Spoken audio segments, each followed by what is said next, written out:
During this event, we will present the main findings of the 2026 edition of the Industrial Development Report, and we will explore what these findings mean for. The session will be structured in two parts. In the first part, UNIDO, together with our research partner for Africa in the production of the report, will present an overview of the report key findings and analytical insights. In the second part, a panel of leading experts will engage in a discussion on the implications of these findings for Africa, highlighting opportunities, challenges, and policy priorities for the continent's industrial transformation. Following the panel discussion, we will open the floor for questions and comments from the audience. So we will very much appreciate your comments, your questions. We want this to be, in as much as possible, an interactive session. So we look forward for your questions. Those who are connecting online, you can post your questions using the chat in the Zoom tool.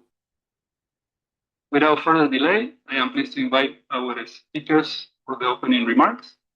Our first speaker will be Stephen Carbo, who is our UNIDO representative and director of the subregional office in Ethiopia. Stephen, please, the floor is yours.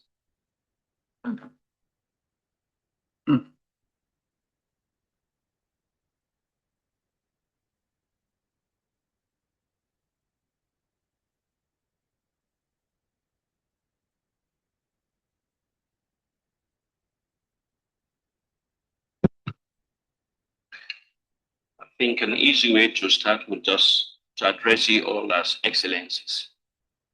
That saves me the protocol of having to name every single institution that is represented here.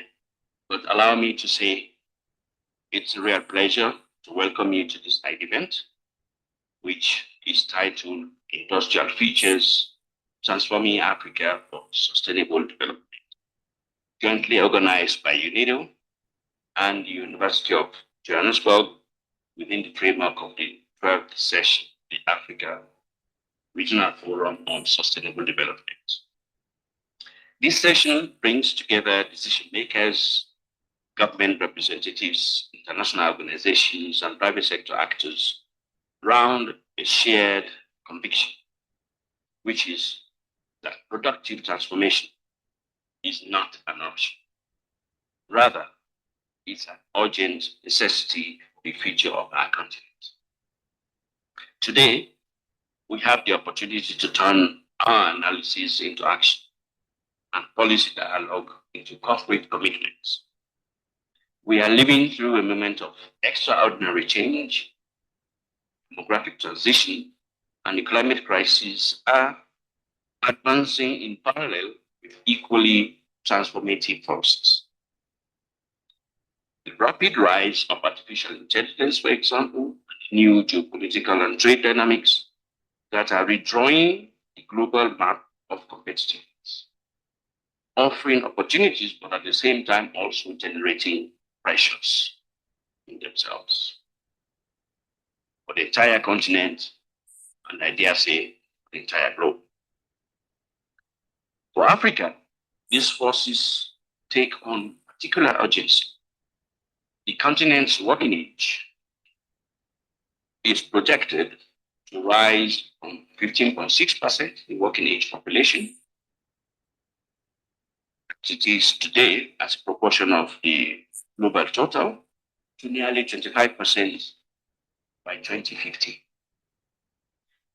This demographic dividend can be seen as a formidable asset, but only if accomplished or accompanied by quality jobs, education, and expanded industrial base. Without this, we will probably not be talking of the dividend, we're talking of a liability. Some say it can be a treasure, it can also be a threat. Africa already faces deep structural bottlenecks, including premature industrialization in several economies, persistent productivity gaps projected to widen further in some sub-regions, and growing exposure to climate risks and shocks in the countries that are least capable of absorbing shocks. The 2026 Industrial Development Report offers both a warning and a roadmap. If current trends continue, Africa will remain at the epicenter of global poverty. It is already there, and the assertion we are making is that it will stay there, unfortunately, if current trends continue. And that means 72% of the world's extreme poor are projected to reside here in Africa by 2015 in current scenario. And the continent is expected to account for 57% of the world's malnourished nation. But this does not have to be the future that Africa accepts. With ambitious industrial policies, Africa can forge a profoundly different path. Under an industrialization push scenario, we think and we believe that Africa alone would account for 80% of the global reduction in extreme poverty. 92 million fewer people from below the poverty line, and 60% of the global education reduction in hunger will be accounted for in Africa if we follow the industrialization scenario. Under the most ambitious scenario, it's a clean energy and just industrialization push, 31 million fewer Africans would face hunger. And all of this is achievable while decoupling industrial growth with emissions. We do not necessarily have to be undertaking or implementing polluting industries. Realizing this vision requires what brings us together today, both coordinated policy action at national, regional, and even international levels. Harnessing Africa's strengths in renewable energy, critical minerals, and the young green workforce, including through the African Continental Free Trade Area. No country, however, or organization can meet these challenges, face these challenges alone. And this is why UNIDO continues to deepen its cooperation with partners such as UNIDO, United Nations Economic Commission of Africa, and University of Johannesburg, through events like this and through shared knowledge institutes. Of course, we'll also continue to deepen our partnership with the African Union Commission. I am therefore fully convinced that working together, we can make industry a truly transformative force for people, for planet, and ensuring that peace and prosperity is assured to the nations. I thank you for your attention and I wish you all the best. Thank you very much, Stephen, for this excellent opening remarks. Now let me give the floor to Rasmus Lemar, who is the acting chairholder of the South African Research Chair in Industrial Development from the University of Johannesburg, who has been one of the co-organizers of this event and, as we mentioned before, our research partner in the production of the IDEA 2026. So, Rasmus, the floor is yours. Thank you, Alejandro. So, distinguished guests, speakers, ladies and gentlemen, it's a great pleasure to welcome you to this side event on industrial futures transforming Africa for sustainable development. So, as was just mentioned, I'm speaking here on behalf of the South African Research Chair in Industrial Development, which is based at the University of Johannesburg. And I would like to thank, of course, UNIDO for organizing this event and initiative for the dissemination activities. So I will be brief, but let me start with a simple point. And this is what has already been mentioned. Industrialization, it remains central to economic transformation and it underpins productivity, job creation, and technological progress. So in that sense, SDG 9 is foundational for the broader development agenda. At the research chair, we focus on what we call sustainable industrialization. For us, that means aligning 3 dimensions. That is structural transformation, inclusion, and environmental sustainability. So our work is organized around 3 themes, which also frames the discussion that we will be having here today. So first, how green and digital transitions are reshaping industrial opportunities and industrial constraints for industrial development. Second, how firms and economies can build the capacities and the capabilities to upgrade. And last, how governments can actually actively shape these processes. So the challenge is very clear. Across much of Africa, industrialization has been slow and uneven with persistent productivity gaps and limited diversification.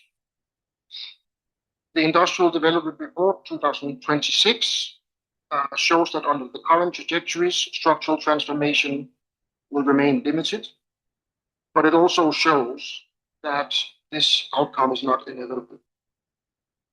So multiple transformations, they affect these dynamics. The green, the digital, and geopolitical transformations. In conjunction, they are reshaping the landscape for industrial development. So these transformations, they create new opportunities, but also threats. So the question is really about whether these transformations can be turned into opportunities and how these opportunities can be exploited. And this is exactly the session that we'll be having here today is about. We will reflect on 3 questions. Number 1, what are the key constraints for industrialization in Africa? Number 2, what are the most promising opportunities that are emerging with these transformations? And number 3, what policy and investment actions are needed to move from potentials to actual transformations? So let me conclude with one final thought, and that is that sustainable industrial development is not just about managing marginal trade-offs. It's about fundamentally reshaping development pathways so that growth, inclusion, and sustainability, they reinforce each other. So with that, thank you very much, and I really look forward to the discussion. Thank you very much, Rasmus, for the excellent opening remarks. And now, to start digging into these questions that Rasmus has just enunciated, I would like to give the floor to Nobuya Araguchi, who is the officer in charge of UNIDO's Division of Industrial Policy Research and Statistics, that is the division in charge of the production of the Industrial Development Report, who will present the main findings and key messages of the report.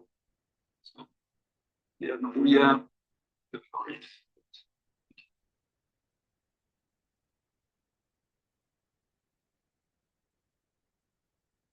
Thank you, Alejandro. Excellencies, distinguished guests, ladies and gentlemen. Okay. Today, I'd like to introduce UNIDO's flagship report, Industrial Development Report 2026. This is a key publication of UNIDO, and it is a research output and also advocacy tool. 2026 version, it explores the changing nature of industrial development, the context of rapid global transformations. This year's edition was a key analytical input to the development of UNIDO's vision.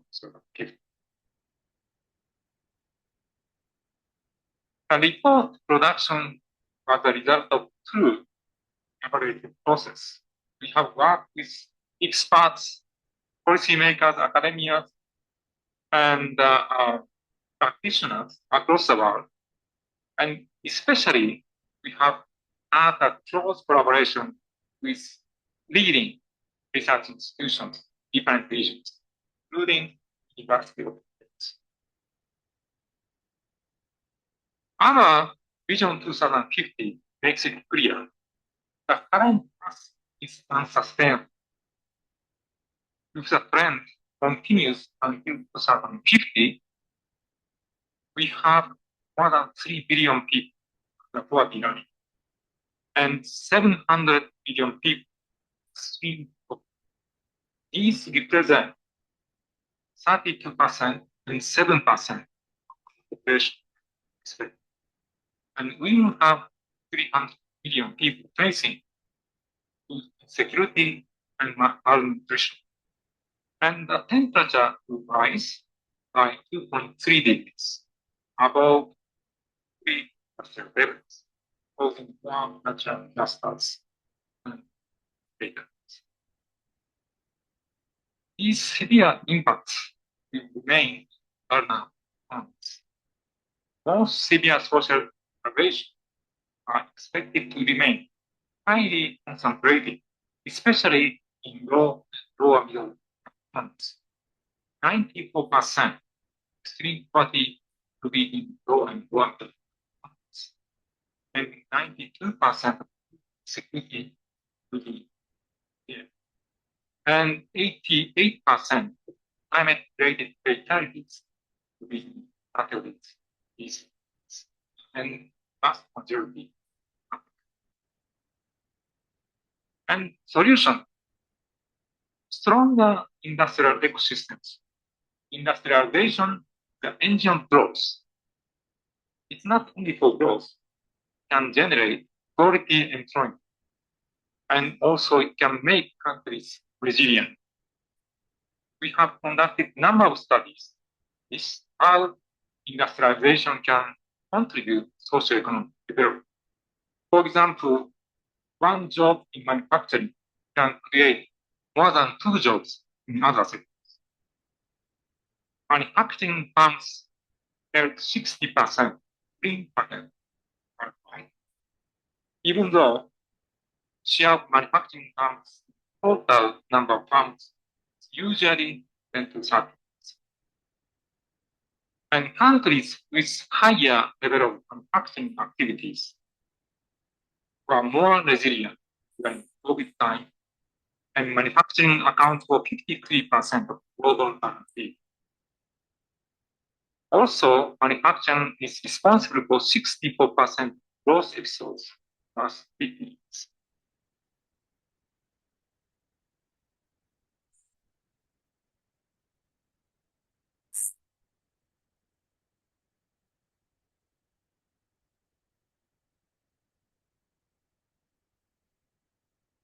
So industrialization is important for developed countries, but industrial development continues lagging behind. In 2025, most developing regions have a smaller share of the share of the world population. For example, if the current trend continues, by 2050, the low and lower middle income economies will host around 55% of the population, but they will have around 16% of global population. We looked at this industrial intensity comparing regions' manufacturing value added share in the world relative to region population share. If it's 100%, the region has fair share. If it is less than 100%, the region has lower. As you see, many developing regions have more than 100%. They have a lower level of industrialization. And this is very true for Africa. Developing regions are underrepresented in the global, and they need to have industrialization, and they need to do so in a changing world. We have identified 5 megatrends reshaping global industry. For example, demand for energy increases rapidly, faster than the speed of renewable energy growing. Share of AI patent the global filing has tripled as 5 years. And population growth and digitalization mean that we will need more than 1 billion jobs by 2050. And this is a pressing need for women to continue facing persistent barriers to accessing jobs. And these trends together paint a world of rapidly changing with full of opportunities and also urgent challenges. So mega trends can bring opportunities like clean tech manufacturing, AI documentation, critical minerals processing, bioeconomy. But how can developing countries turn challenges into these opportunities? The report highlights that countries need to invest in 7 key areas: infrastructure institutions, labor force technology, finance and investment, production greening, and integration. Infrastructure is a fundamental. It's a foundation for industrial development. We need strong institutions for effective industrial policies implementation. For that, we have to strengthen governance, regulation, and rule of law. Quality labor force, we have to invest in education, vocational training. Technology is essential. We need to enhance R&D capacity, diffusion, access to finance. Countries need to mobilize public-private resources for production transformation, green production. We need to decarbonize production, improve energy efficiency, and increase supply. And countries need to participate more in global and regional. Around these broad 7 areas, we have assessment on how developing countries do at global level, regional level. Here we focus on Africa. Africa's low and lower middle income countries. The edge of the semicircle is the global frontiers, and gray lines are the average going forward. As you see, African countries are doing relatively better in some of the areas, such as infrastructure, access to electricity, and they are higher level of share of renewables relative to their peers, growing economies in the world. But other areas, Africa, growing economies are lacking quite significantly. Skills, education, science, export diversification, integration. And this is the picture for Africa's upper middle income. Again, their level are higher than growing economies, but mostly they are lagging behind relative to the average upper middle income. And this doesn't have to be our future. We can shift development toward more inclusive and sustainable development. Of course.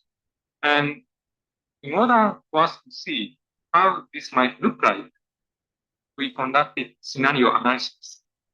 In these scenarios, countries do take decisive action, 7 areas I mentioned. And with strong international commitment, the result will far brighter out than the current trajectory. Here, we conducted 2 different scenarios. One is industrialization push, and in both scenarios, countries do take decisive action, 7 areas to expand their production capacities while ensuring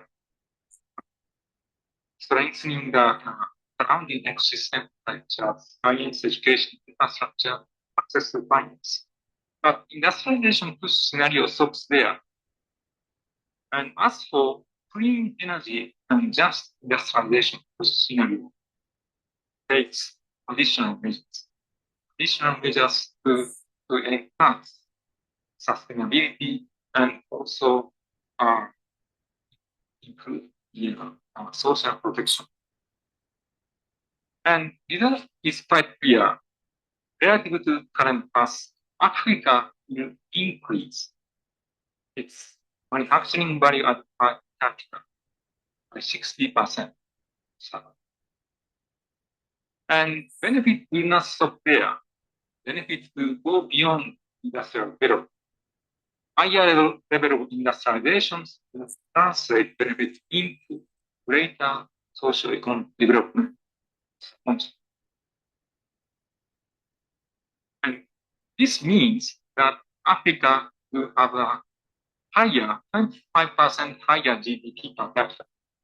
2050, 180 million fewer people living in poverty, and 120 million people escape extreme poverty, and 30 million fewer people facing food insecurity and malnutrition, and CO2 emissions will decrease by 9%.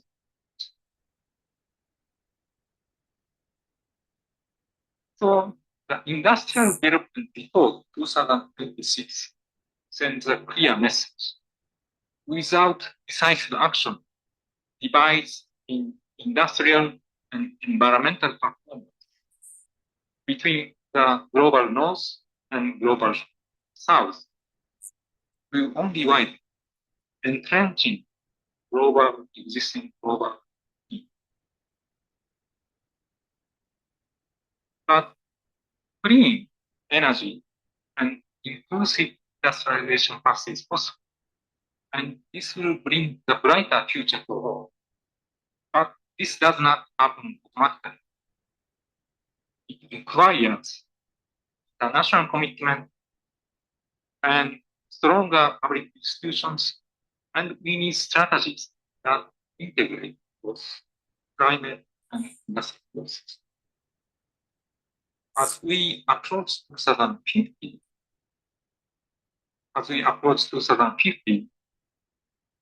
this alternative path is possible.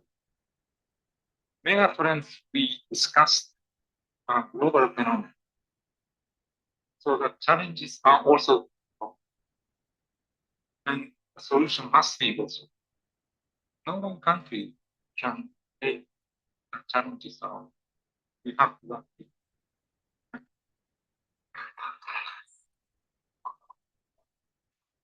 Thank you very much, Nobuya, for this excellent overview. I know it's a challenging task. This is a report of 200 pages. So congratulations, 50 minutes. We have a very nice overview of the report, the main findings. And now, building on this broad picture, I would like to give the floor to Dr. Elvis Abenjo, Associate Professor at the South African Research Chair in Industrial Development, who will focus more specifically on the contribution from the University of Johannesburg.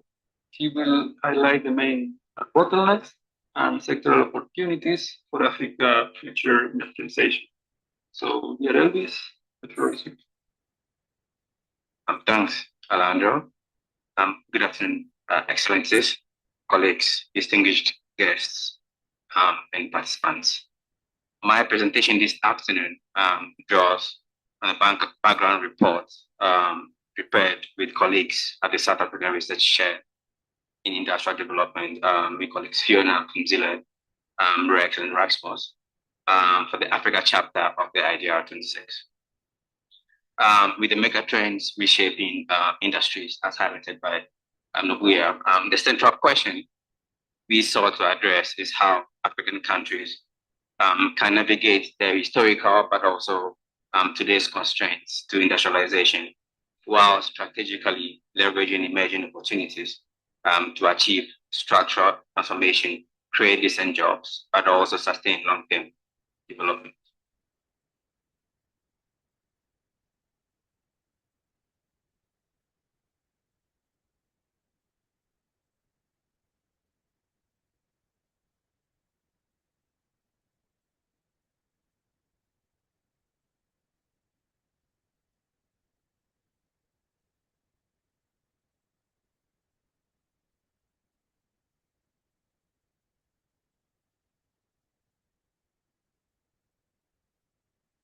Okay, we are solving some technical issues. Now should be ready to go. The presentation is there, okay. So now we have to use the big screen, and I think that should be working. Excellent, thank you so much. So as highlighted in the preliminary presentations, but also in various presentation, we do know now that there's a global consensus, and I would say a renewed global consensus on the role of industrialization and the critical and central role it plays, particularly on structural transformation, by serving as key driver of economic diversification and as a foundation for sustainable and inclusive development. And last month, we do have the World Bank also coming back to town with their new report on industrial policy and industrial development. However, what we do know now is that the context in which Africa must industrialize today is fundamentally different. The mega trends are not necessarily only shaping industrial development, but the convergence of the different mega trends, green transition is converging with digitalization to generate new industrial opportunities in ways that is quite impressive. So we do sort of have a dual reality sort of on the continent more fundamentally. The convergence is introducing new constraints on top of the old ones because our continent has not been necessarily been able to industrialize, and in certain places we are even deindustrializing. But also we do see some opening of a narrow and time sensitive, in our view, window for Africa to industrialize, but differently, right? And in our view, and Rasmus also mentioned this, we focusing more on sustainable industrialization. So based on this context, the IDR 26 Africa chapter sought to identify some of the key constraints and bottlenecks that fuels our continent, but also trying to examine some of the sectorial opportunities that are emerging out of this convergence of the different global mega trends.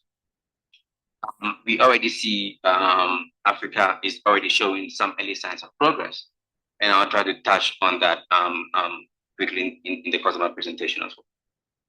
And what we did also, we went a bit further to select certain case studies to illustrate how some of these opportunities are emerging and unfolding in practice on our continent. And the key message from our point of view and from the chapter is that industrialization in Africa is not necessarily constrained by the lack of opportunity, but by the ability to align policies, and policies here largely industrial policy broadly defined, but also capabilities and interests effectively.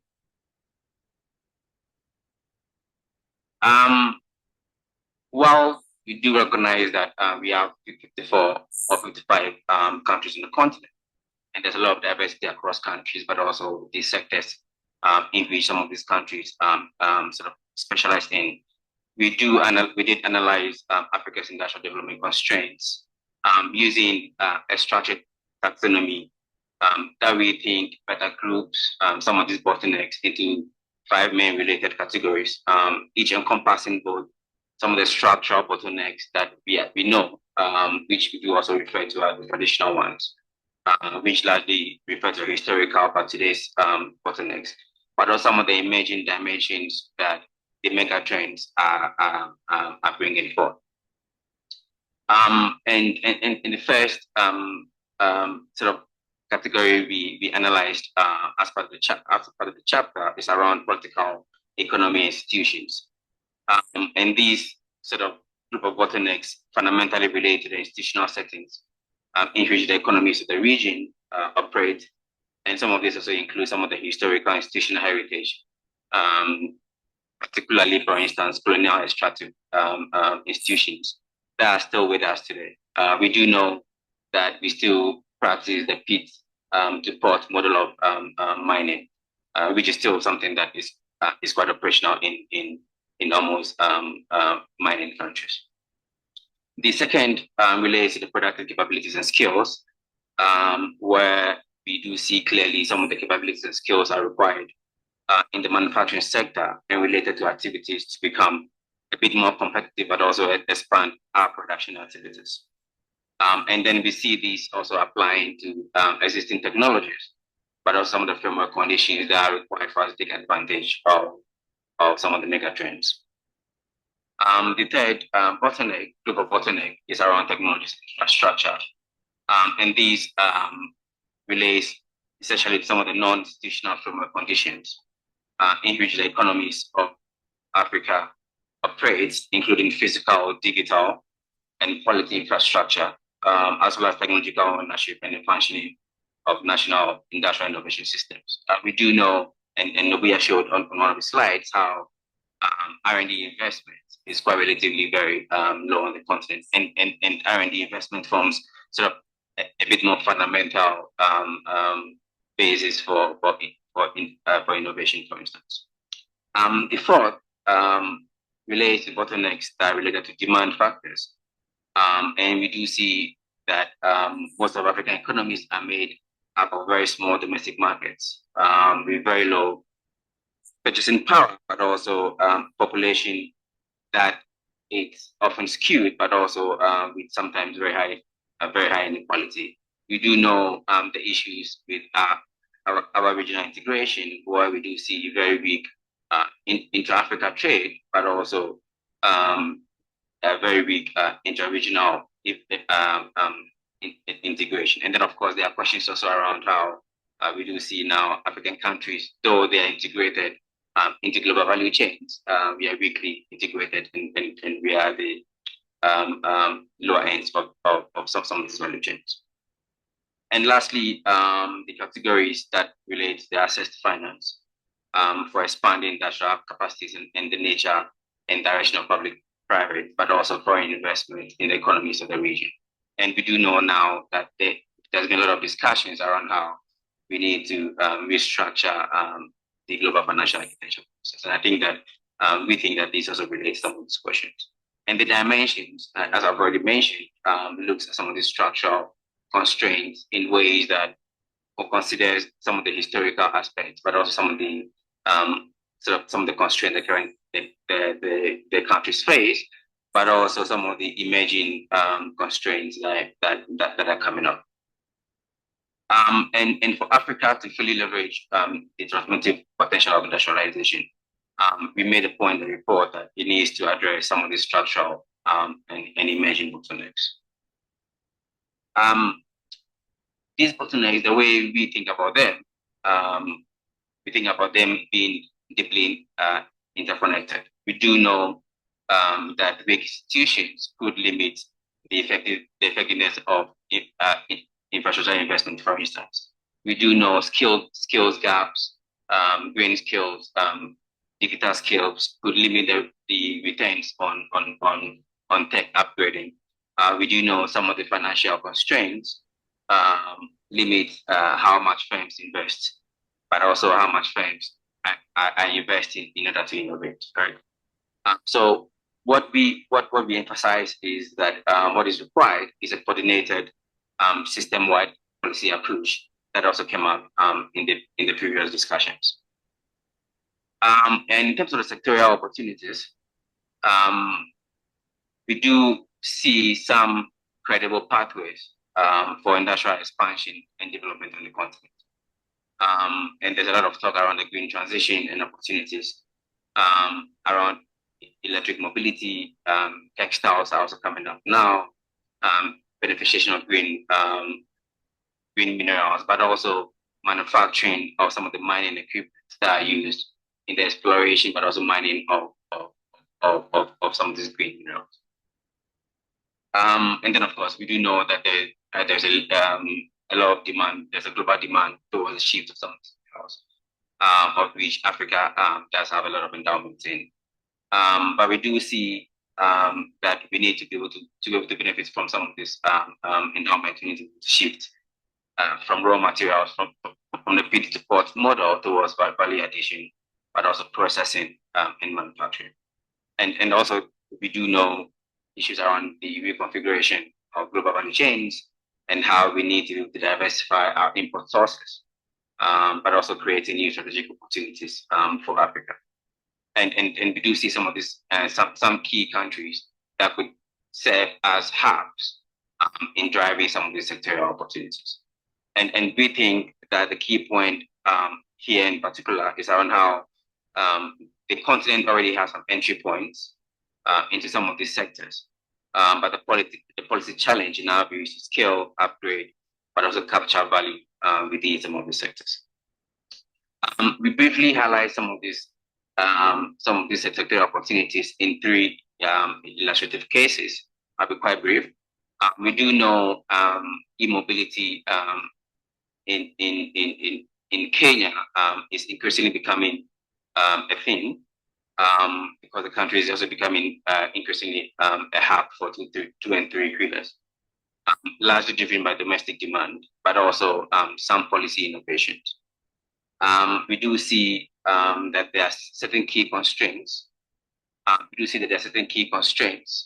are affecting the scaling of this sector, but also how we could sort of complement what is emerging with strategies for localization, but also upgrading. The second case study that we briefly sort of discussed in the report is around pharmaceuticals and how Nigeria in particular is trying to leverage the strategic necessity, which is the health security issues, but also some of the experiences from the COVID-19 pandemic and how it exposed the continent to vulnerabilities in global value chains to try to reinforce some of the local production capacities in pharma. And in the third case that we will discuss is around climate smart technologies, focusing largely on South Africa, where we do see the emergence of industrial policy and how it's sort of focusing and helping and supporting climate resilience. And across all these cases, the lesson we are picking up is quite consistent. The opportunities exist, but upgrading requires deliberate industrial policy support. And I think that some of these issues have already been emphasized. To conclude, the evidence that is emerging across the continent and sectors point to the fact that we do have some credible industrial policy opportunities that will not necessarily replicate past models. It will be greener, it will be more networked, but also it would be more capability driven. So what it means is that there are opportunities for us to take advantage of our demographic dividend. But we do see clearly some of the challenges, of course. We're not naive to it. And also we do see some opportunities that could help the continent to leverage into some of the new emerging industrial paradigms, but also some of the new paradigms that are emerging as a result of the convergence of some of the mega trends. But these opportunities will not necessarily translate into structural transformation without deliberate and coordinated industrial policy action. So three policy priorities stand out from our view. We need to move beyond fragmented interventions. We need to sustain investment in skills, innovation systems, but also firm level capabilities. And then also we need the sort of skill that is required for us to generate industrial competitiveness can only be achieved. And I think we also made this point in his last statement, in his conclusion statement around how some of these achievements can only be made not at the national level, but also at the regional level. Thank you, and I look forward to the panel discussion. Thank you.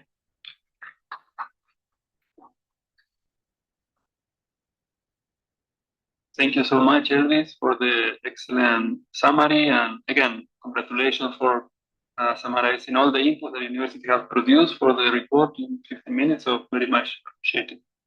And with this overview as background, we will now move to the second part of the session, in which a panel of distinguished experts will discuss these findings and their implications for the future of that. So it is my pleasure to introduce the members of our panel, and I will invite the members of the panel to come to the podium. We have, first of all, Ms. Sukiswa Kimani, Chief Director of Industrial Policy at the Department of Trade, Industry and Competition of South Africa. We have Mr. Melaku Desta, Acting Director of the Regional Integration and Trade Division and Coordinator of the Africa Trade Policy Center at UNECA. Ms. Phyllis Wakiaga, Chief Executive Officer and Managing Partner at the Wakiaga and Company Advocates and Advisory.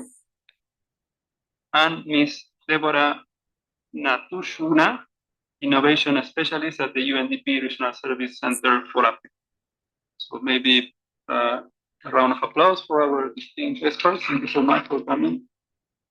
Again, it's our pleasure to have this opportunity to engage in this dialogue with experts using the IDR as a background in which we set the stage, and then we try to elaborate a bit further on some of the topics emerging from the report.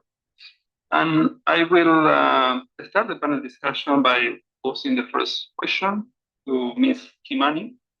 And here I think we can elaborate a bit more on this idea that we can foresee the trajectory for Africa in the current path, that if we take no action, it will deliver outcomes which are not ideal. Also, the question would be, from your perspective and also from the policy work that you are doing, how can industrial policy actually help to shift Africa away from this low transformation path that we describe in this current path towards a more inclusive and sustainable industrial future? A big question, but I will really appreciate your insights on this. Thank you so much. Thank you, Alejandro, for that question. It's such a big question, but the speakers before us have clearly articulated the problem statement where industrialization is concerned within the continent, and the point is made that as the continent we need to focus more on manufacturing due to its multiplier effect and due to its ability to create more jobs and absorb jobs. And in doing so, I think it is important that we adopt a multi-pronged approach to industrial development, and that's an approach that we're also doing in South Africa, where we are taking both a horizontal perspective and a vertical perspective, by identifying sectors that will help us create more value addition within the economy. What we want to see is to see industrial policy anchored by what you call 3D, because the continent is faced by these many transitions, being the green transition. You have the youth population being the key to our future growth. And these 3Ds, for us, they should focus more on decarbonizing our economies by transitioning towards industrial production, but greener in nature, focusing on systems that are more climate resilient, so that we safeguard our export competitiveness. I think that threat is real, and in doing so, it allows us then to unlock opportunities in new sectors. But this is not to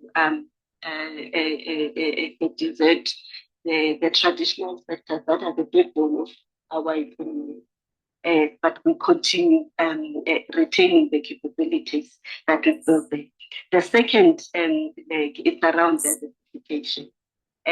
I think that the challenge that we're facing is that our economy are reliant more on primary minerals and agricultural products that are not processed, and these are sold in cyclical shocks and price shocks, for example. So it's important that we get them value addition in the sectors that you are choosing, and a number of sectors have been identified. And I'm thinking, since a lot of countries are coming from a low base, you start by focusing on your license, for example, focus on sectors that will help us absorb the excess labor that we have in the continent, for example, agro processing, and the new industrial sectors that have been highlighted, your renewable energy, your electric vehicles, green hydrogen, so that we focus on cleaner sources of energy. And in doing so, we also need them to have enablers. We need to invest in these enablers for us as a continent to industrialize. I think I'll just mention just three, which I think the previous speakers before me they did articulate. It's around ensuring that we have affordable energy and secure of supply sources, and we do so by ensuring that maybe we provide preferential terms for our industrial sector, so that they are competitive and they're able to create a great job. The second enabler, I think that we need to look at it, I think infrastructure, whether it's logistics, whether it's water or digital networks, for example. But we need to make sure that these are supported through public-private and localization requirements, because we need to ensure that we build capabilities and look, so that we're able then to export and we're able to play in the global value chain. Because it's one thing to invest in this infrastructure. If the inputs and the components for that infrastructure are coming from elsewhere, they are not helping us as a continent to industrialize. I think the last point I was getting to, I think it's around investing in the industrial parks and targeting sectors for certain parks, so that we can achieve stronger development outcomes and also bring in more SME into the development. Thank you. Thank you very much, Ms. Kimani, and this is a very interesting insight that you are providing. And they are very much aligned with the work we have been doing today, so we're happy to hear that on your side. And let me now move to the next question. And again, we are talking about how we can change the trajectory.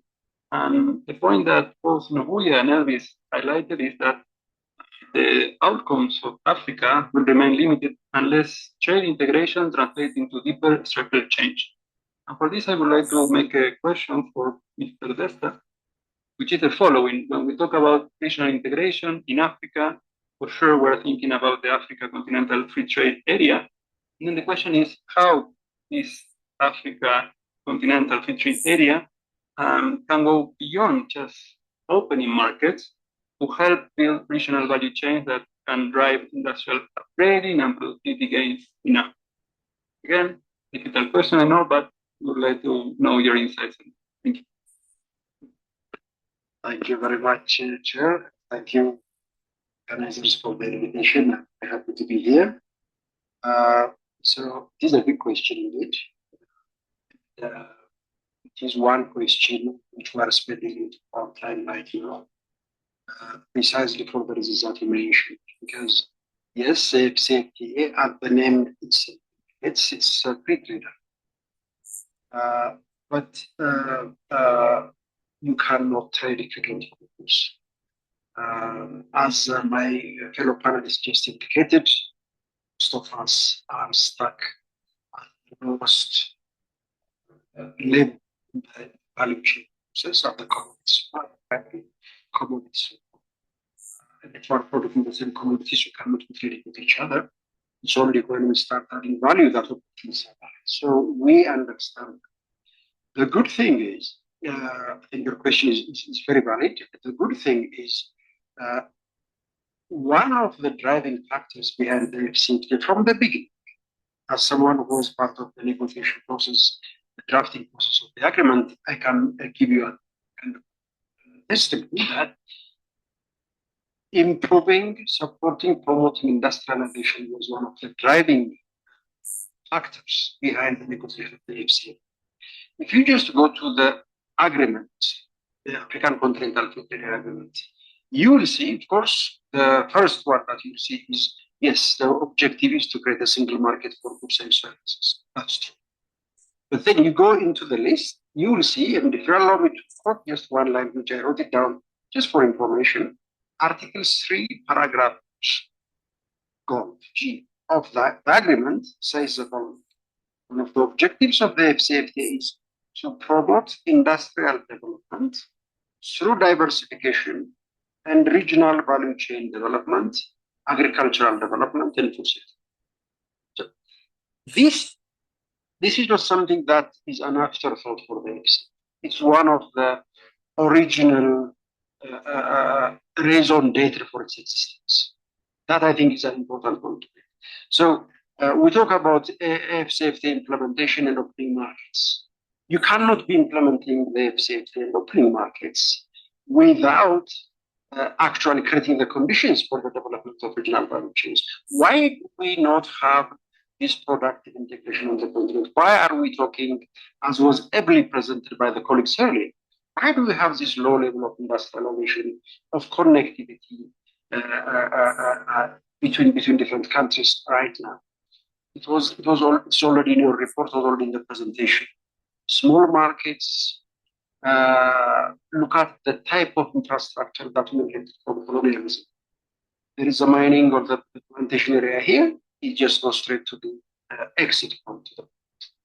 So if you don't have those connections, the small markets that we inherited, the economy of scale that comes with it. So when we talk about the FCFTA industrialization, first, I think, is to realize that it was part of the principle thinking, that's first. Second, during the negotiations, you look at the negotiations on rules of origin. When we talk about accumulation of origin, if you are producing something in South Africa to export to another African country, any input you got from Lesotho or from Botswana can be added together in order to meet the rule of origin requirements for substantial transportation. That is how the AFCFTA, from its architecture, tried to ensure that it is actually there, not just to open markets, but also to open markets for intermediate goods. So a primary product comes from one place to the next. The intermediate product comes from that next place to yet another next place within the continent and allow the integration of the market as a product. So this is, I think, a key point. The ultimate test, of course, is the FCFTA has got the good intentions. It has got all the commitments. Where we often struggle in the implementation of our commitments. We don't have a problem, a shortage of good ideas, good commitments, good policies, good instruments. It is the implementation as implementation state that we ought to get stuck. That, I think, is something that we have to really acknowledge and work towards this. Thank you very much. Thank you very much, Mr. Testa. I think the insights were really to the point, and I took note of the Article 3G, and it's a very interesting point, and also rules of origin. So now, I guess the question is about implementation, and that is something that we can continue discussing later. But let me now move to our next expert. And I think it's very important to bring, the discussions, the perspective from the private sector. So the question for Ms. Wakiaga is, from your perspective, what role must the private sector play in actively shaping and delivering industrial transformation to support a more dynamic and inclusive development path for Africa? So very much connected to what we have been discussing, but from a perspective of private sector. Thank you.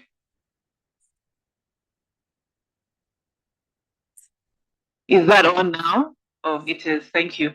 But thanks a lot, Alejandro and UNIDO and University of Joburg.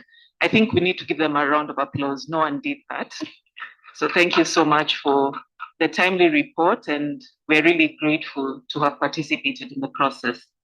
But I think for me, when I reflect from a private sector angle, what the report is doing effectively is really shifting the conversation from whether industrialization matters to how it must evolve.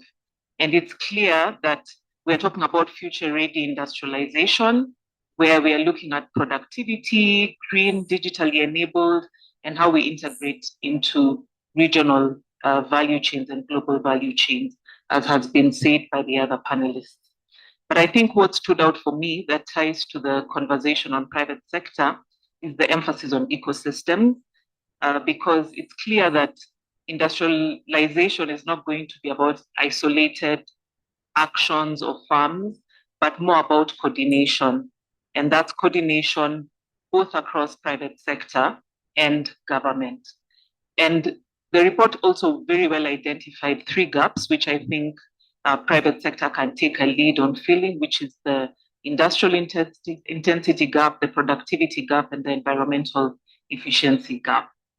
So from where I sit, I think the role of private sector is clear. And as we've said, government can't deliver on its own, and we have to be building strong ecosystems that link farms, government, finance, skills, institutions, and everything else. So as private sector, we cannot continue to be passive recipients of policy. There's need for that co-creation and delivery. And what that does, it helps, first of all, identify real constraints, because private sector is the one on the ground doing the business. So it helps identify those constraints. Private sector also plays a very critical role in investment. So I'll just underscore some of the key roles that the private sector must take a lead on if we're going to achieve what we discussed. So first of all, it's the strategic and long-term investment in productive sectors. So we can identify the sectors, and I really liked Elvis's presentation where it showed the different sectors that have opportunity, but there's need for investment from private sector in those strategic sectors, and starting to shift that, especially in the continent, from trade and distribution into more production. Then the second thing is the issue of value addition and backward integration. And I think my fellow panelist, Malako, has spoken about that also. Farms will need to play a role in that. And the farms and manufacturing companies in Africa must transform and move up the value chain. So taking that active role in value addition, I think, is also critical. Then there's that role of technology, adoption, R&D, and innovation. I think the report has been clear that competitiveness will depend on digital and green capabilities. So farms and private sector will need to move in a big way from being technology users to adopters and over time innovators. We want to see probably more technology coming out of the continent. And then the fourth area where private sector can push this is export competitiveness, taking advantage of AFCFT and the opportunities therein. I think is going to be quite critical for private sector. And the last one I'll mention is evidence-based policy advocacy, because as I've said, private sector knows where the shoe hurts, and definitely policy is reiterative. So the learnings and how real-time feedback can be integrated and all that shared with government, so that we are then able to develop environment that allows private sector to grow. So yeah, Alejandro, those are some of the ideas on how private sector can actively engage and work with government. Oh, the last one was also, of course, working with academia and DFIs to do this. Thanks. Thank you so much, Ms. Wakiaga, for the points you raised.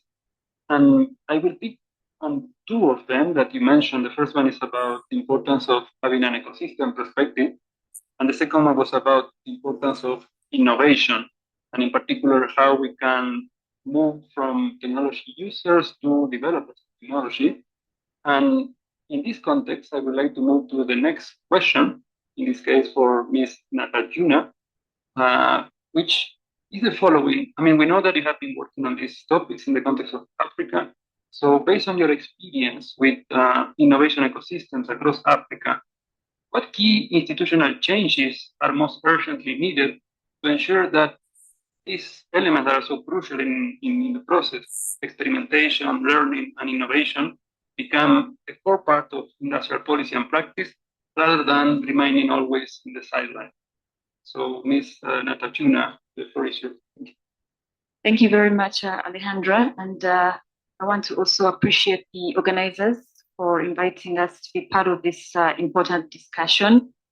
And really back to the topic and picking up from what other panelists have said and also the findings from the report, it's really true that mega trends are reshaping industrialization. And also what Elvis said, that mega trends are not just reshaping industrialization, but they are also converging and producing multiple constraints and opportunities. And what does that mean? It means that even us as institutions, we need to rewire how we currently do things. And one of them is really building that ecosystem that we are talking about. So in UNDP, we've been pioneering new ways of doing development by building countries' capacities to deliver change at scale. And we're calling that modernizing development, where we pull our innovation from the periphery to the center. And so I have a few recommendations based on our work. The first one is really implementing experimentation sandboxes and creating incentives within the organization so that innovation is not viewed as a side activity, but it's at the center. So most development issues that we are tackling today are wicked, they are complex, like we've seen from the report. They're interconnected without clear solutions. They require adaptive management. They require us to have deep contextual understanding. They require iterative learning, but also they require humility for us to admit that when initial assumptions are wrong, we need to pivot. Yet our programs are still managed as a collection of projects, and each one is racing towards milestones, towards KPI, to satisfy donors or government reporting cycles. And so sometimes this brings about fragmentation, and the KPIs are not generally looking at coherence. Coherence is an afterthought, and instead of us continuously learning from the field, we end up, treating today's challenges as small activities. We really miss an opportunity to actualize tangible transformation, and therefore industrial systems need to explicitly value learning and adaptation. We need to value iterations, not just compliance and accountability, where we track funds that have been disbursed or projects that have been completed. And we have seen countries through our UNDP work start create those internal sandboxes, working with ministries where teams can test new offers on, let's say, transitions that we have been looking at. And this helps us to value data and insights from the field, to look at trends and analysis and analyze these new trends and signals, but also iterate our policies. And so we recommend that delivery and learning should be at the heart of the organization, and it should not be delegated to consultants. Consultants are good, that we can strategically engage them, but empower our teams really to recognize and value learning. And in UNDP, we have launched a new portfolio policy that also looks at this. The second point is really co-creation with partners, and my panelists in the private sector have mentioned that in many contexts, our engagement is usually through consultative workshops, or it's captured by the elite. What's missing is the partners coming together on the table and co-creating and diagnosing together, testing solutions together. So we need to build that coalition from the onset, co-design, co-finance, and monitor interventions together. The other one is on political commitment and long-term capability building, but also establishing organizational rituals. If the leadership can recognize that experimentation is valuable, can also create space for teams to come together and experiment, then it becomes valuable in the organization. Sometimes experimentation is messy, it can be slow at the start, and therefore you need leaders to keep reinforcing and reassuring the teams that are engaged in this work. The The fourth element is really on development intelligence, and this is something we're also testing in UNDP, that most of the times policies are relying on highly aggregated data, which is sometimes outdated, and policymakers require quick, dirty data and insights. And we need to build capability within organizations to really extract information from large volume reports and inform policymakers on what are the issues that are happening on ground based on our work that we are implementing in the field. And so we have a whole unit on development intelligence that we're testing. And I think it can be also valuable in ensuring that, we have relevant intelligence on the table. The last one is really on financing models that tolerate uncertainty. Right now, traditional financing models are rigid, they are audit driven, yet innovation requires flexible instruments. We need development finance institutions and banks really to explicitly include learning and experimentation, not just going after audits. Thank you. Thank you so much, Ms. Natachuna. I think it was a very interesting perspective from the innovation side. And what we have been discussing so far is what type of actions will need to be taken in order to move Africa from the current trajectory to better trajectory into the future. Now, I would like to go a bit deeper on how that future would look like. No? And in the report, we talk about these important megatrends that are reshaping the industrial landscape. Those include rapid population growth, acceleration of digitalization, climate change, the reconfiguration of global value chain. So these are megatrends that need to be integrated into our thinking and discussions related to the future of industrial policy. And I will now start this round with these ideas in mind. But in the meantime, I would really encourage all of you here in the room, but also the virtual participants, to thinking. If you would like to pose a question after we finish this round, we will open the floor for your questions. So please try to be active. That is very much appreciated. And then I will pose another question to Ms. Imani in the more industrial policy perspective. In your views, which capabilities should African industrial policy prioritize today to turn these mega trends into opportunities for industrialization rather than constraints? So especially for the youth, for the women, for the small producers. So I like to make very simple questions. That's why I'm posing this question for you. Thank you, Linda, for that. And I know these are deemed as, these mega trends are deemed as opportunities for the continent, but these will not be automatically beneficial unless we take deliberate action during appropriateness of actions. But I'll just maybe touch on one. We need to build on workforce capability capacities. And these need to be industry-led. And what we find in South Africa is that when you engage the private sector, you engage industry, they will indicate that the skills that are coming through the system are not the skills that are required to take the economy to another level.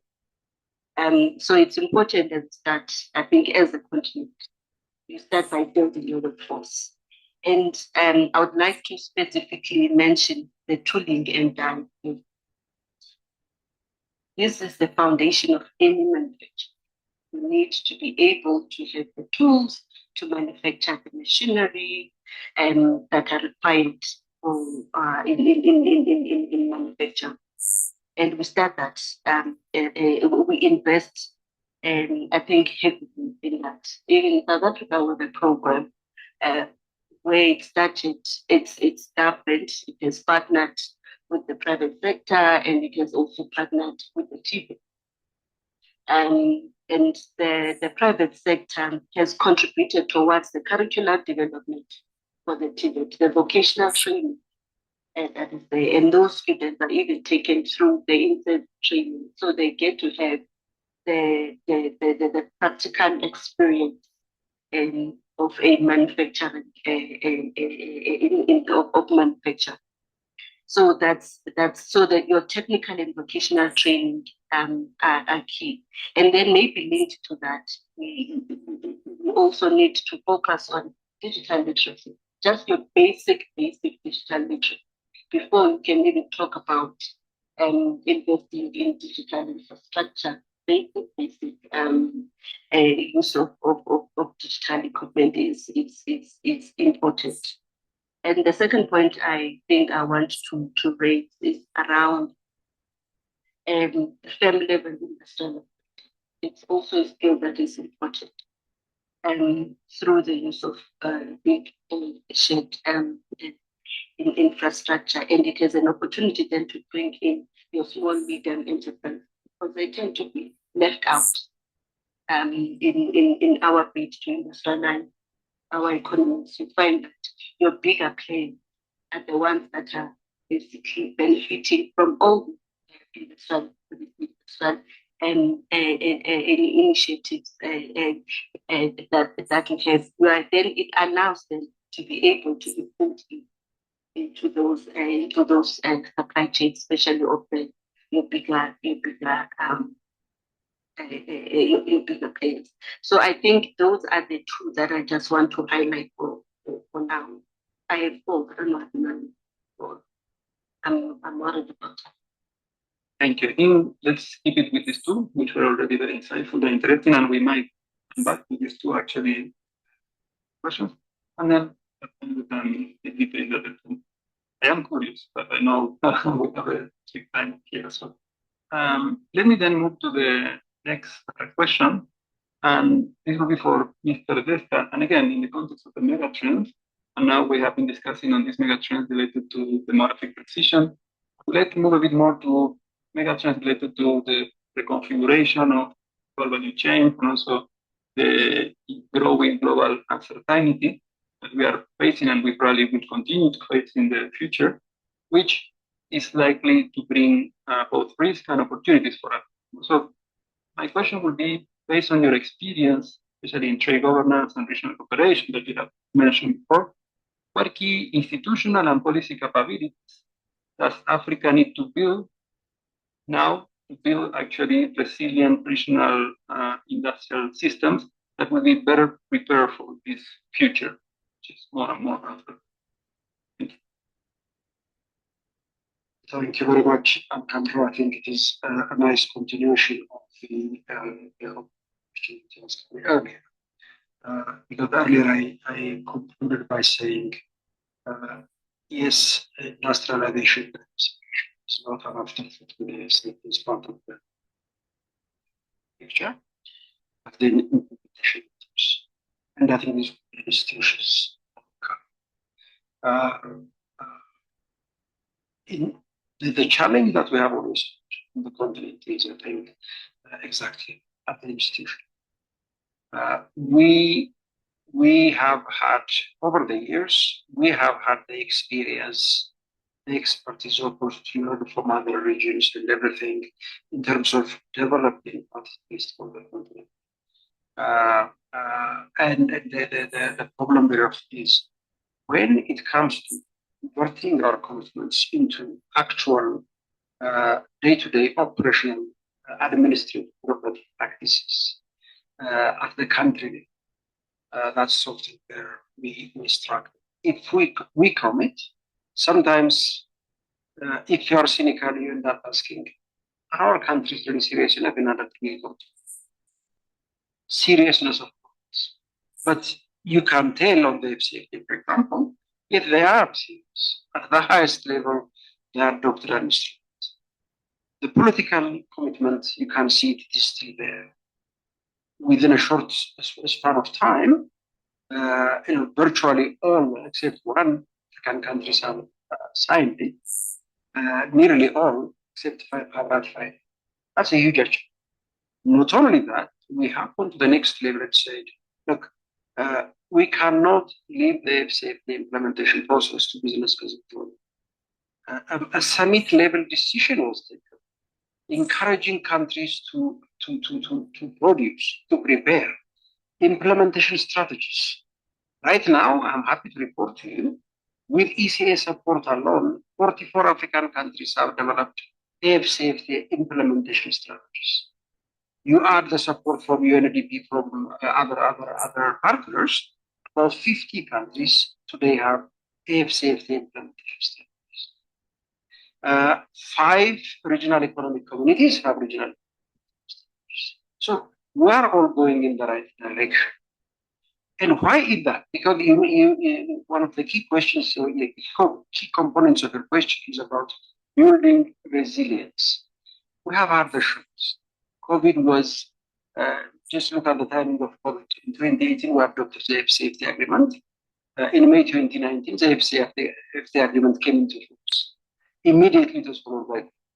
We're trying to open the borders with the FCFTA. We're forced to close our doors for the COVID. And at that point, we realized how vulnerable we were. Some basic protection equipment, face masks, were dependent on imports from outside. And everything that we have done since, regional integration, deepening our own markets, implementation of the FCFTA has been presented as a key part of the solution. If smallness of markets, the small size of the economies was the reason why we didn't build it, we don't have that exclusive law. We are now implementing the FCFTA. And when we talk about the FCFTA, I often say, we can make the trade case for the FCFTA, that's obvious. But even the investment case is easier to get approved, because now I can go to a potential investor, to a private sector, and say, look, you can invest in a country of your choice in the continent. As long as you meet the rules of origin requirements, you can access the entire of 1.4, 1.5 billion potential customers. There is a purchasing power of many of us might be limited, but you put all of us together, there is a critical mass that is sufficient to justify highly increased. When we're talking about this, our interviewing as part of our policies recently, we were interviewing industrialists. And one of them said, yes, what you are saying is correct. But just look at product standards. I produce in one country, the moment I cross to the next, across the border, the standards are completely different. Until those standards are harmonized, the fact that the tariffs are removed and the barriers are gone is good. It's okay. So the institutions have to each other. And then we go into the world of regional cooperation, integration, harmonization of our policies, of our standards, and all the rest of it. So I think the response to the question is yes, regional integration is a critical part of the answer to that. Very often, one part of the continent is starving, while another part of the continent is having surplus production. A market has to be connect the point of surplus with the point of deficit. That is why we say the FCFTA is a big part of the solution. Then we don't implement it, then agreements don't implement themselves. Governments. Thank you. Thank you very much. And it's reassuring knowing that we have 44 countries that are already having their implementation strategy, which I hope it will help in creating this resilience that is needed continent. So let me now move to, again, the issue of skills that was before actually Ms. Kimani was mentioning this mismatch in skills. And I would like to pose a question on this relation to Ms. Wakiaga. That is, in your view, what is holding the private sector back from investing actively in skill development, especially in those skills which are required for the future, not the green skills, the digital skills, and what, again, institutional changes might be needed to enforce this type of creation from the private sector? Thanks for that question. And I think my fellow panelists did emphasize about skills development, but I'll add to that. When we look at the IDEA report, the two shifts that are linked to skills that goes around the rise of AI and digitalized production, and also the demographic change in the future of work. And from the report, when you look at the part about the AI and digitization, production is actually going to become more technology intensive. It's going to be data driven and automated, meaning that competitiveness will actually depend on how firms adapt their digital tools, use data, and improve productivity. And then on demographics, I think the report and even the previous speakers like Stephen did speak to the fact that we have a young and growing workforce that can be a major advantage if well equipped with the right skills. So when you speak about skills in that context, then from my lens, we're not just speaking about education, but we're speaking about whether as Africa we can build the human capabilities required for this future of industrialization that we have been discussing. And you asked what is holding private sector back, and it's not simply the unwillingness to invest in these skills and the development, but in my view, it's also a coordination and incentive issue.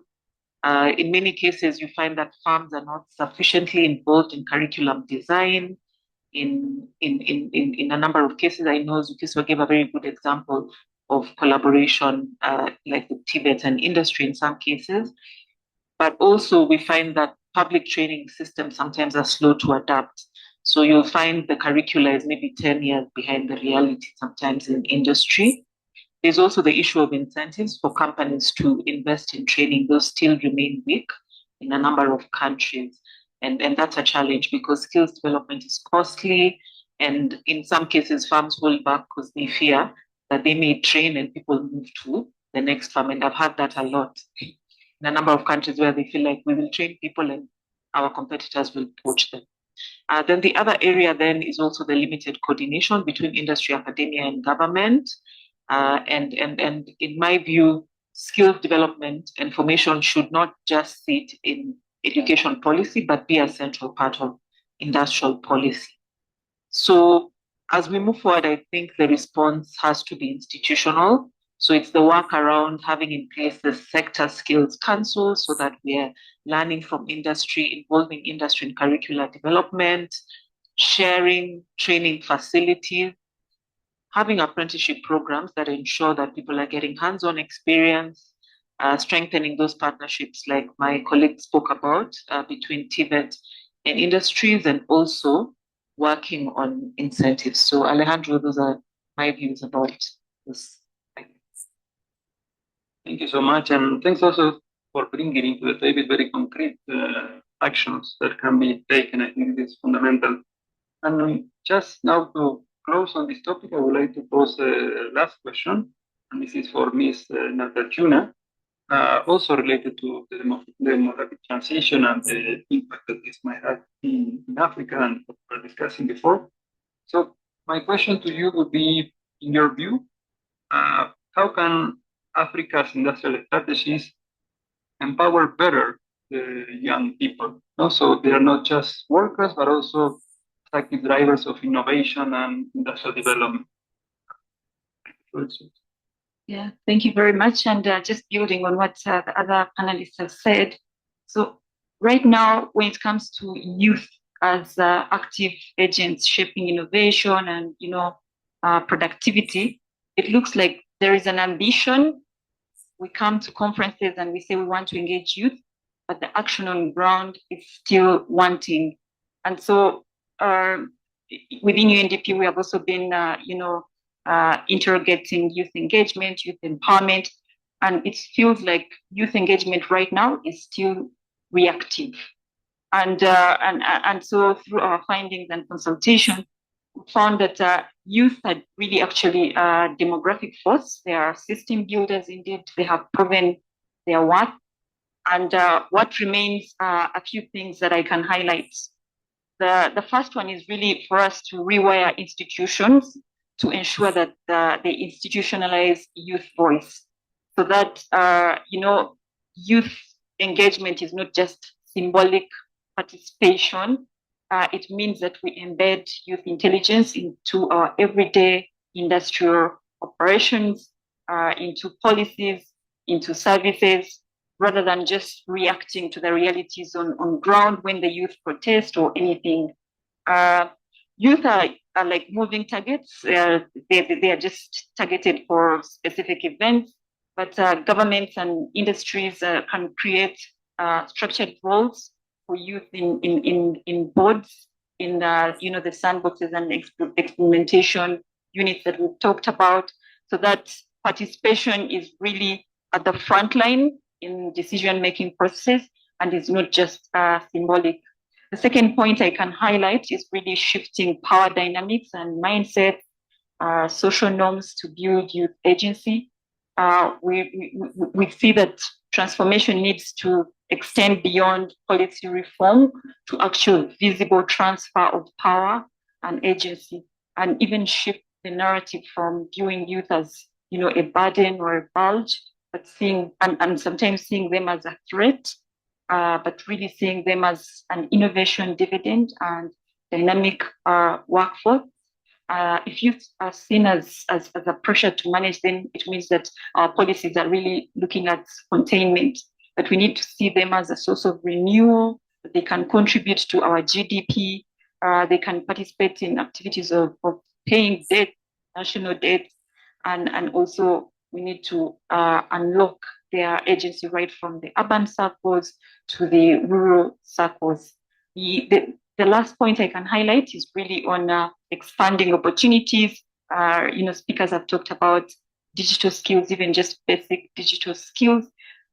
Sometimes youth feel like we are overcompensating in entrepreneurship, that every young person who finishes university should be prepared to start a business, but then we can expand the opportunity base and just look beyond entrepreneurship. And I think that's power rests within us as private sectors, public sectors, development agencies, as broadly the whole ecosystem, that we should back entrepreneurship drive also as part of the core industrial system, not as a side agenda, because sometimes youth entrepreneurship also is pushed into small, low productivity activities, and it could be strategically linked to the priority sectors that we have talked about, like agro-processing, green industries, and we could integrate youth in value chains. We could open up, public procurement quotas and incentives for youth enterprises to be providers of services, and connect them to really actual transformation drive, not just viewing them as survivors in the informal sector. And this also ties in building really a youth-led ecosystem around industrial clusters, that we really need to embed youth directly into clusters. Imagine if co-working spaces like what UNDP is testing through our university labs is co-located in a manufacturing site. I think youth would have an opportunity to actually test and experiment alongside manufacturers, solve real production problems and test new products, as opposed to maker spaces being located in one space and the production site is in a different space. So I think really us thinking about how do we open up the space wide enough, not narrow to focus on just entrepreneurship, but really broadly looking at opportunities in general, would bring youth into the center of productivity. Thank you. Thank you so much, Ms. Natachuna, for these interesting reflections on how to integrate the youth in the work, in the productive sector of Africa. I think this is fundamental. So, of course, we run out of time, but still, I will really benefit from your patience and allocate a bit more time for questions that might be coming from the audience. We have some questions in the online audience that I can pose, but first I would like to give the opportunity for participants here in the room, if there might be some very pressing question that I'd like to. Okay, we have very small time, so I will kindly ask you to be very short in your questions, and we can start. I will start from here, there. Yes, please. I suppose we have to speak in English. If possible, yes. There are some analysts like the economist Patrick that is skeptical. Well, lastly, I just want to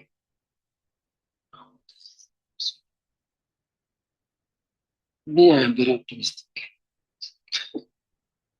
So the question will be why so skeptical about the future of India? Especially. Thank you. So I will be taking notes and then we come to the question to the panel. So we continue, yes, please. Thank you so much. Very good report. My name is Solomon Odong. I'm an industrialist doing a special economic zone with the government of Uganda. Now, on the actual thing on ground, very amazing report, and it's really always amazing. It's presented like this.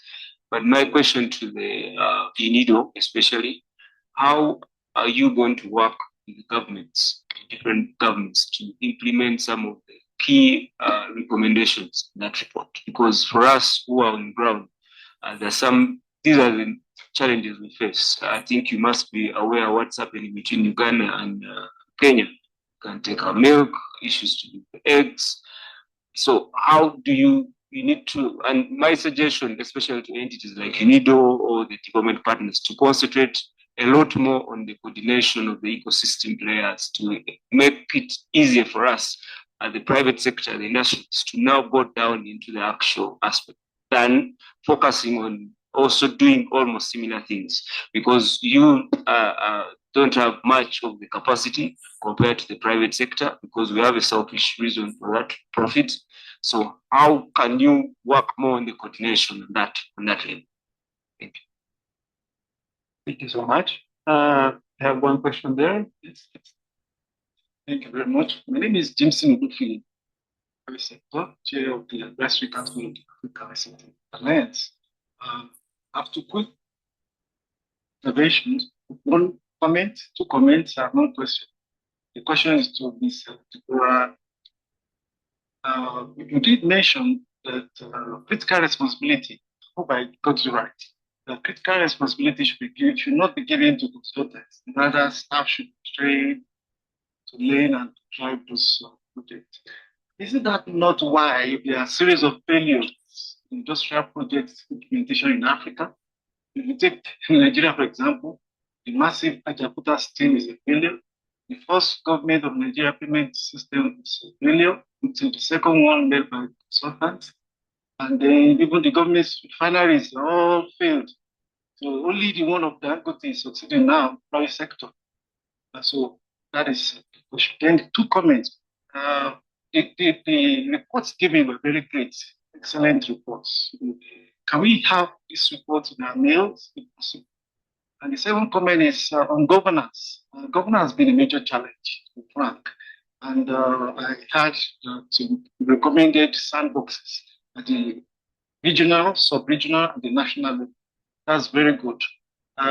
There's another option that I want to recommend, suggest, and that is the use of the South Polo multi-stakeholder guidelines. South Polo multi-stakeholder guidelines on digital governance for policy and project ownership. So that is available online. You can check it out. Thank you. Thank you very much. And just regarding the report, there are copies on the back for those who want to take our copies. And for sure, we will disseminate after the event. We will share by email. I will, okay, please. Yes, please. Thank you very much.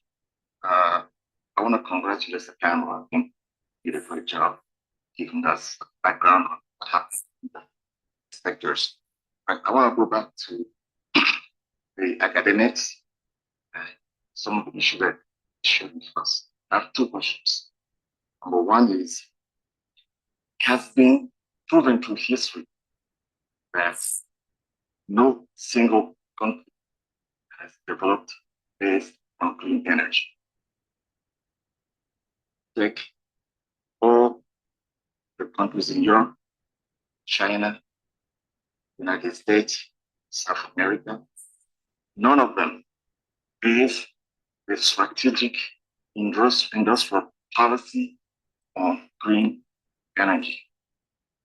Why are we forcing that on African countries?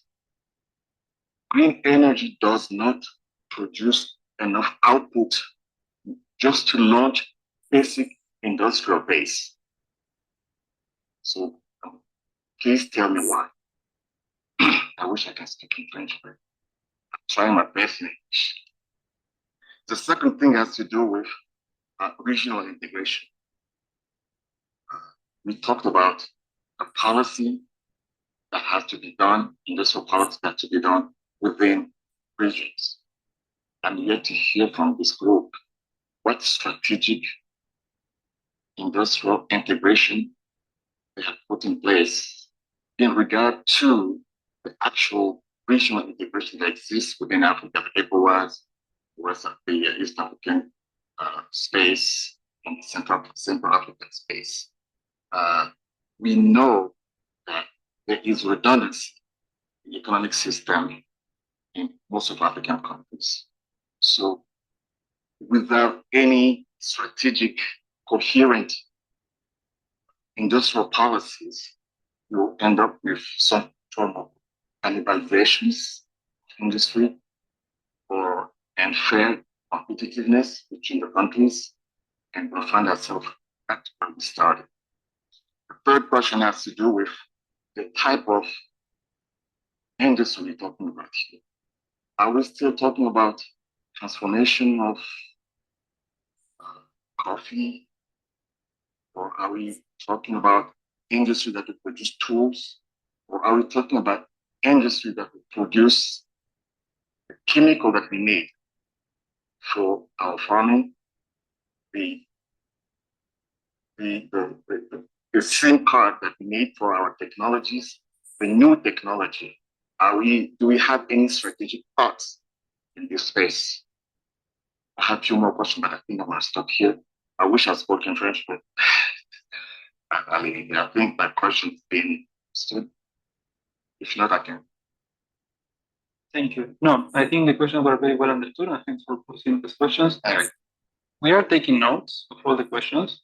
I'm sure we will not be able to address all of them now, but we will be doing our effort, if possible, to send afterwards written answers. So I can pick 3 more, and then I will go back to the floor, and I am going by row, so it's here. Yes, hello. My name is Cherry. I work as a trade policy officer here at UNIDO Regional Office for Africa. And my question, I'll try to keep it short. So basically, I know that many African countries have a very strong national industrial policies. For instance, in Ethiopia, there's the Made in Ethiopia movement that I believe sometimes have a tension with the regional or international integration commitment. So in the current implementation phase of AFCFTA, how do you think that we can ensure that these type of national strategies can reinforce each other rather than undermining each other? Thank you. Thank you. I think it's very clear, the question. Yes. Thank you. Thank you to all the panels and the keynote speakers. My name is Fatuma and I'm from Ethiopia. I have a reflection and a question. So as we discuss industrial transformation and sustainability in Africa, I think it's important to ask transformation for whom, because transformation and sustainability should not only be seen as economic growth, but also inclusion. So in many contexts across Africa communities, young people, women, they face unemployment and also limited access to opportunities, which force them to migrate from Africa to European or the US countries, and they die in the Mediterranean Sea, and many cases are been circulating in the social media recently. So much notably, Africa is not lacking frameworks from sustainable development goals to Agenda 2063. So I think that the challenge is lack of fair delivery opportunities and also effective implementation that are inclusive localized, and accountable to the realities of the communities. So my question is, how can industrial transformations strategies be designed to solve these issues while also ensuring sustainability in our continent? Thank you. Thank you very much. We take two more and then we go back to the panel. I have one hand there, this is. I had a one before. The lady on the. Thank you very much for this opportunity. My name is Abigail Zelon. I'm a legal practitioner from Nigeria. One of the challenges Africa faces in innovation is high dependence on imported processed food, which puts local producers at a disadvantage. What is being done about this? Because I'm a major stakeholder in the meat processing industry in Nigeria, and I have seen firsthand how heavy import dependence cripples us. Sometimes we are pushed out of our own market. What policies or framework can be put in place to close this gap and enable us to compete sustainable in our own market? Thank you. Very clear. Now, yeah, last one, and then we will have to come back to you. Thank you very much. Please, go ahead. Thank you. Me? Yes, okay. Thank you. My name is Naima Kalola. I work for Science Weapons. And thank you for a very good presentation on the sector. And you've talked about the opportunities on the demographic changes and the future of work. And you've talked about the role investing in the strategic areas that were mentioned in the report. Looking at the statistics, we have 1.3 billion people with disabilities currently globally. And you talked about the need to improve the curriculum and the need to make sure that the skills that we have on the ground are actually matching the need, especially for private sectors. What are the unique opportunities that you bring on board to accommodate this population of youth with disability? Thank you. Thank you so much. I think, yes, one more there. Yes.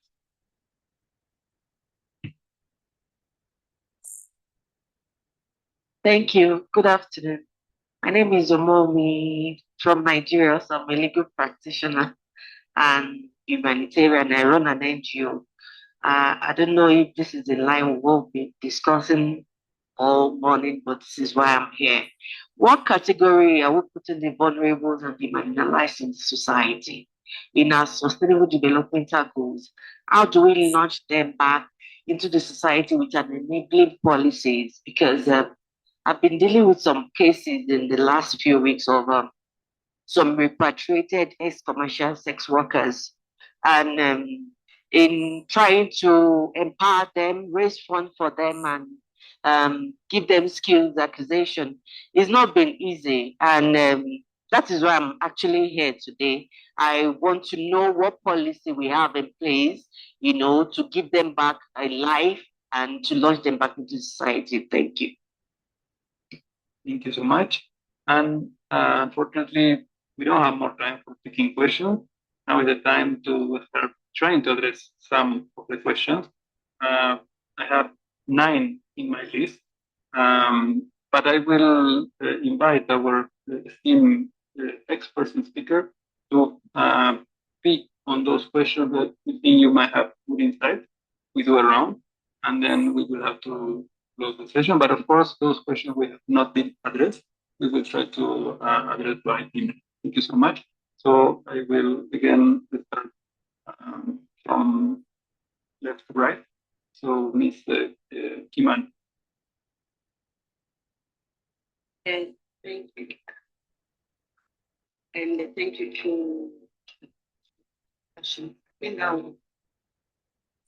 attempt to respond to the first one around the chocolate sector. Should we as a continent focusing on growing the manufacturing sector as opposed to focusing on the other sector? And this is also a discussion or debate that we're engaging in. some quarters believe that we should focus more on the services sector, because the services sector contributes around 70% to the GDP. While manufacturing has been declining over time. But I think the point has been made through the first report that was presented by UNIDO, the multiply effect. The fact that manufacturing allows, it has spillover effects, and it has pull effect. It pulls the primary sector, it also pulls the tertiary sector. And I think it's important as a continent for us to try and deepen our value addition. We have been exporting. Yes, we are producing primary product, but we are consuming what we're producing, which makes us susceptible to shocks as well. As we could see and looking through articulated that when we were hit by COVID, who was affected the most?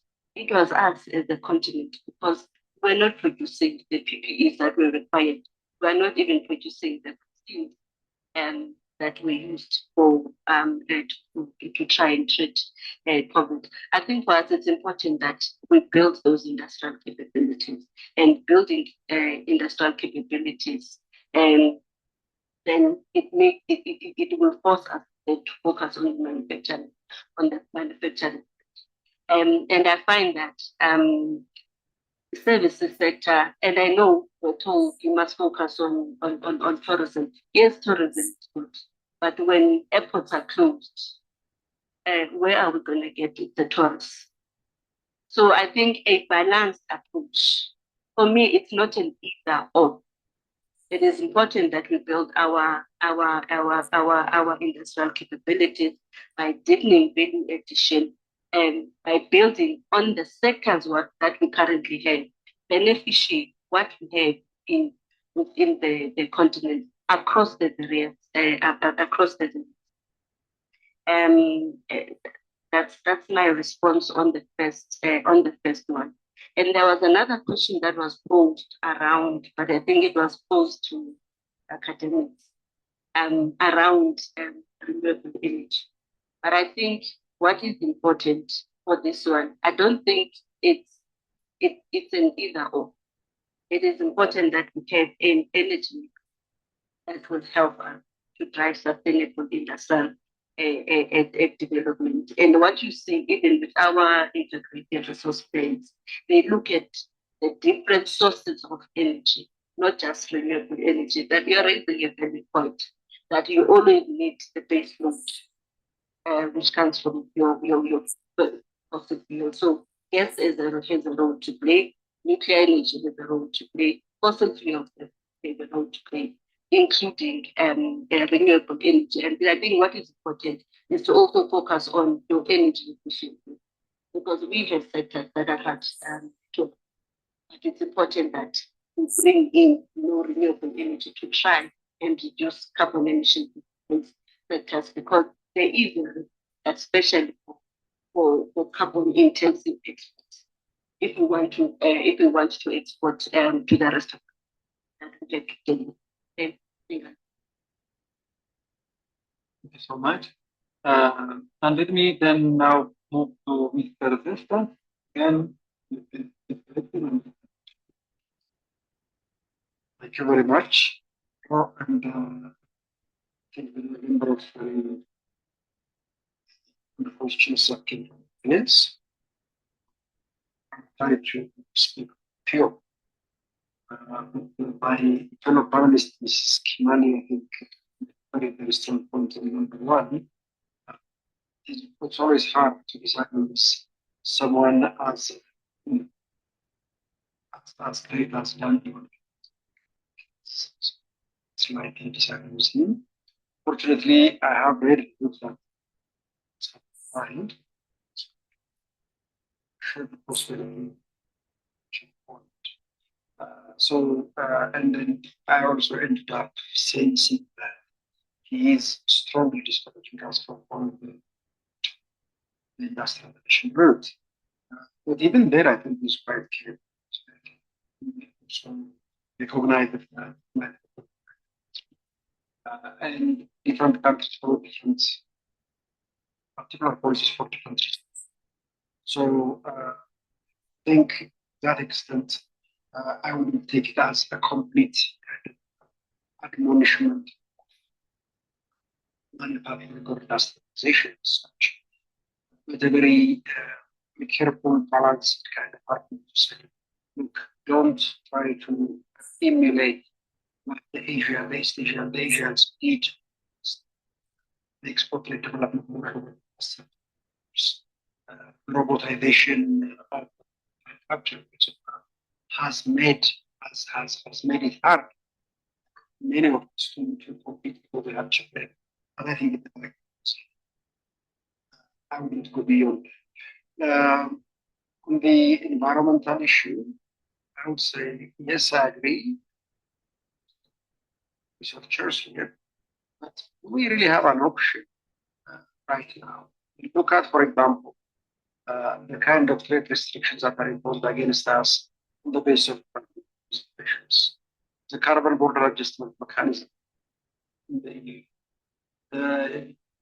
deforestation regulation, they can go and do like unless we adapt our behavior, just because they prospered without having to think about fossil fuels. Is that a model that we also want to stick to? Whatever we produce, are we not going to pay the consequences?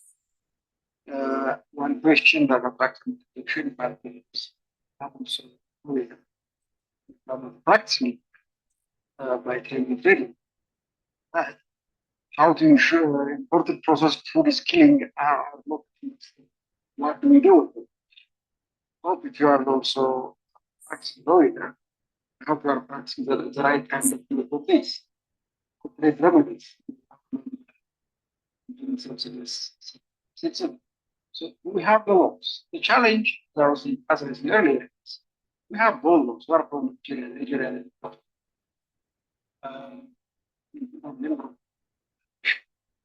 That has subscribed to all these laws. In Nigeria, homes.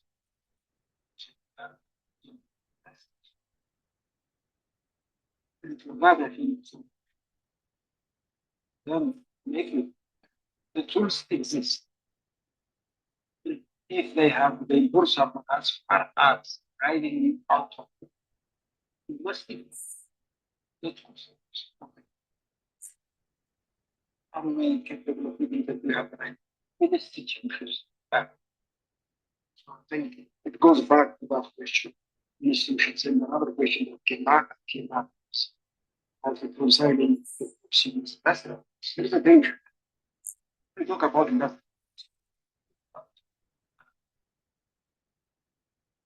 Making incentives available. Identifying particular sectors. Support. In some cases, we are talking about protecting the domestic market out of the special government. There is danger. This is not. We have been negotiating. There is a balance of track, but the issues of are just like. Thank you very much. I think you covered many of them. Let me now move to Ms. Wakiaga. Thanks, Alejandro. And I think my fellow panelists have covered a lot of the questions. The one I'll touch on is the one on inclusion.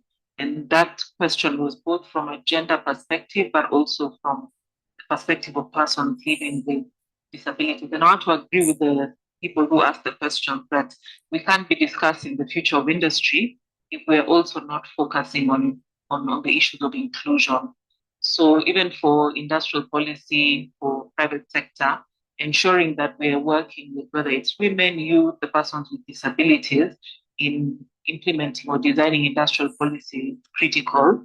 But I think also this opportunity presented by the new technologies and what's going to happen with AI technology and everything just demonstrates that there's going to be room for people who typically would not have entered the manufacturing sector when it was highly not digital. So that I think is an opportunity, but we need to see how we ensure, even as we're working on skills inclusion, how do we ensure that women, persons with disability equally have access and have those digital and technical skills that can enable them to take advantage of this. The issue also of ensuring that enterprises are included in business. I know there are a number of, say, supplier programs I've seen implemented at country levels in different countries. The policies also around workplace safety to ensure that workplaces are actually designed in a way that's accessible and flexible. And the law in some countries is taking a lead and actually requiring companies to demonstrate that they're designing their workplaces to include people with disabilities. And also then working on market inclusion, having preference and reservations programs that give access to these categories. So I think that inclusion has to be deliberate in the industrial policy design. So I'll leave it at that. Thank you. Thank you so much. And now let me give the floor to Ms. Natashina for the last remark. Yeah, just building on what others have said, I'll just address the comment on consultants and also on migration. So I think we have all come to a realization that the world is changing and navigating uncertainty, and institutions cannot continue to do business as usual. If you remember the traditional program design where we engage consultants, sometimes the one who learns the end of the project is the consultant who did the evaluation, and the team that implemented doesn't have like they're just recipients of recommendations from a report. And so here the argument was that how might we design learning units, sandboxes, and build them at the heart of the organization so that teams work with a consultant, not delegate the entire task of evaluating a project or designing a project and suggesting recommendations on behalf of the team. So it's not putting out the other or preferring one over the other. It's saying, how do we reorganize our roles and work more closely, work together from the start to the finish so that we all learn from the process of implementing our project.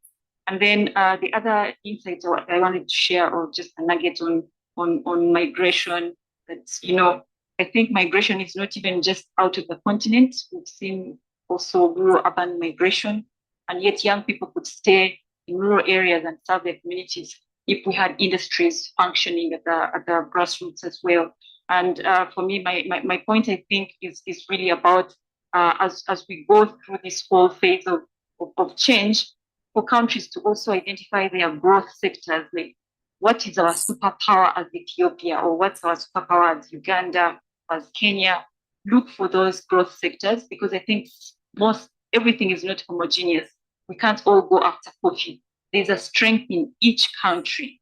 There's an inherent strength that we need to tap into and know that these are the growth sectors of Ethiopia. And so how do we ensure that we nurture that? And it will help us create opportunities for young people, for even the whole continent. We could all be looking up to Ethiopia for a certain sector where they're very good at, and then we go back to, let's say, Zimbabwe or Zambia, something that they are really good at. So I think we can generalize, but we should also look for those niche areas which are growth sectors that can help create opportunities and come against migration. It will also help with the issue of local industries being able to know that this is our niche area.